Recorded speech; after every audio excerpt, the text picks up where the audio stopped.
To the leave. I'm Carmina Barnett. This is the Breeze Drive, and of course, we get our self-esteem elevated every Wednesday right about this time. In the studio, Pastor is here. Pastor Sederrick Raphiel. Good evening, Carmina. How are you? Doing wonderful. Amen. Amen. You've got a special guest today. I have a special guest. This is my mentor, my big brother, the man I love. And earlier, I think I introduced when I started coming on this show that I decided to go under mentorship. And I found three gentlemen that I positioned myself under to make sure I grew spiritually, emotionally, as a father, as a pastor, as a business leader. And this is one of the brothers. This is my good friend, Benny Franklin.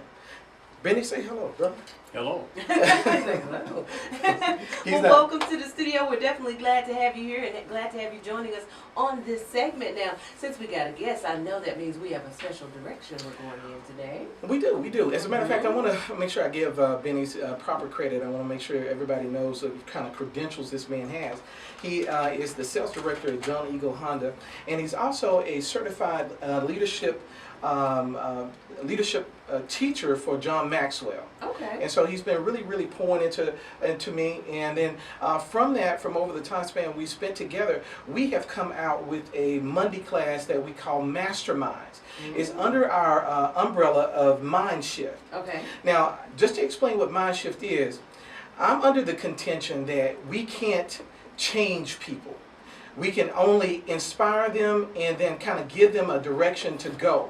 And so under Romans 12:2, it says there's a renewing of our mind that we must go through, not only sometimes throughout the day, but multiple times through the day.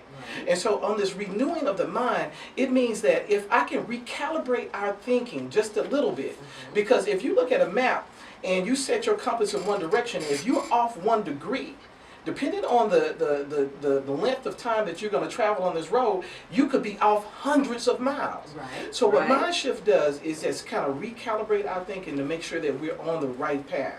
And so that's what we're doing. So we have a Monday class called Masterminds, and we wanted to share one of our lessons that we taught on this past Monday. Okay, well, let's jump into it. Okay. Now, the very first thing to get you guys started, I want to make sure that you have an understanding. The very first law that you're going to have to go by is called the law of the lid. And Benny, I want you to explain what the law of the lid basically is. Law of the lid. Absolutely. Okay. The law of the lid basically says that your ability to lead is going to be determined by your lid or your ceiling.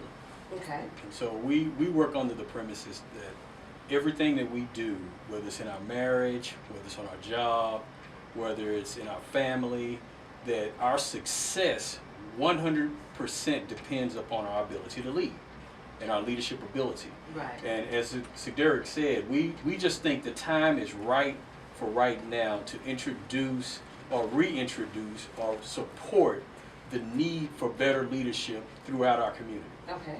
And we want to address that. And so the first thing we want to do, though, before we get into any type of leadership, is let everybody do an assessment to let them know that if you run into a wall or you've gotten frustrated, you're working as hard as you can, but you can't make any or gain any ground, then that means there is a lid on your leadership. Right, now I'm going to put a pin right there, Benny, because now this is pivotal, Carmina, because guess what?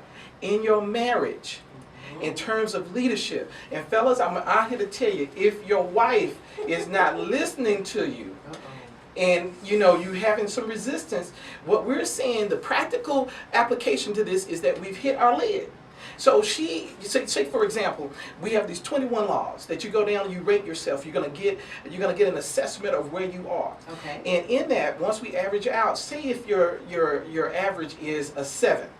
Now, Carmina, what I know about you is that I know you're a woman. You kind of have that alpha personality, and you got a little bit of ego. You sweet as pie. Now, don't get me wrong, but to do what you got to do, you got to have a little ego. Okay. And so what we do is ask you to -1 of your points, because it's just like when you go to the Olympics and when they average out your scores, they throw out the highs and they throw out the lowest, and then they get you an average. Well, with people that we run into that are looking to get leadership, most of their scores are a little high, and then they maybe a little, give themselves ourselves a little too much credit. So we try to knock down one. So say for example, that my score average is a 7. Okay. So what we're going to do is -1, and now my leadership capability has maxed out to a 6. Okay. Now, you're going along life, you're going on to your job, you've gone into your marriage, you get into your ministry, and people who we are leading that are in the sphere of our influence are now frustrated because now they've reached their maximum with you. Okay. They're at a 6 with you. Mm-hmm. So what we're saying is that to make sure that you live to your potential as a man or woman of God, and in a place where you can sow seeds into other people's lives, is that you have to get deeper. And that's the thing. I take that to heart. And I've told you this before. As a minister, I'm always trying to train myself, and I go to classes and I get deeper in my word, because I know the people that have positioned themselves under me, they can be only as deep as I am. So if I'm only a 3 feet pastor, I'm going to have some 2 feet saints. So I'm trying to go to the deep water. And that's why we all want to position it. And this is why this is pivotal, because the basic understanding that leadership is only really is a definition of your ability to influence. Is that right? That's correct. Leadership is influence. Nothing more, nothing less. All right, now if you're just tuning in, we're talking about the law of the lid. The law now we of the got to lid. take a real quick break. When we come back, I mean, we're I going to just have got to started. Good God. we have to take a break. Okay, They let's pay the require bills. that. But when we come back, I want us to deal with that a little bit more, because see, somebody is in their mind trying to process that, the law of the lid. Okay, I'm going to break it down so we're gonna smooth. break it down.